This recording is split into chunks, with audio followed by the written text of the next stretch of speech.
بسم اللہ الرحمن الرحیم۔ کنویں کا پانی منڈیر تک آ گیا۔ حضرت خواجہ حسن بصری رحمۃ اللہ تعالیٰ علیہ کی یہ ایک کرامات میں سے ایک کرامت ہے۔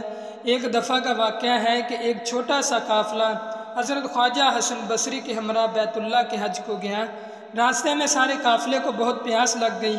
راہ میں ایک ایسا کنواں نظر آیا جس کا پانی بہت نیچا تھا اور اس تک پہنچنا اور پانی حاصل کرنا بالکل ممکن نہ تھا۔ رسی اور ڈول بھی دستیاب نہ تھا۔ لوگ بہت پریشان ہو گئے کہ اب پانی کیسے حاصل کریں۔ خواجہ حسن بصری نے لوگوں سے فرمایا، میں نماز ادا کرتا ہوں، تم لوگ پانی پیو۔ آپ نماز پڑھنے میں مصروف ہو گئے۔ ایک دم پانی کنویں کی منڈیر تک پہنچ گیا اور سب نے خوب سیر ہو کر پیا۔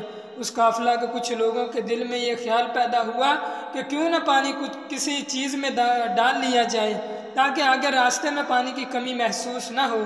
ابھی وہ لوگ پانی ساتھ لے جانے کا انتظام کرنے کے بارے میں سوچ رہے تھے کہ پانی فوراً نیچے اتر گیا۔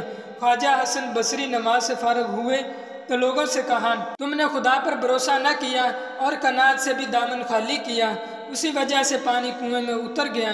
راستے میں ایک جگہ لوگوں کو بھوک نے ستایا۔ انہوں نے خواجہ صاحب سے اپنی حاجت بیان کی۔ خواجہ صاحب نے ایک کھجور کا درخت دیکھا جس پر کھجوریں لگی ہوئی تھیں۔ آپ نے کھجوروں کو حکم دیا کہ میرے دامن میں آ جاؤ۔ کھجوریں درخت سے آپ کے پھیلے ہوئے دامن میں آ گریں۔ آپ نے سب قافلہ والوں کو کھجوریں دیں۔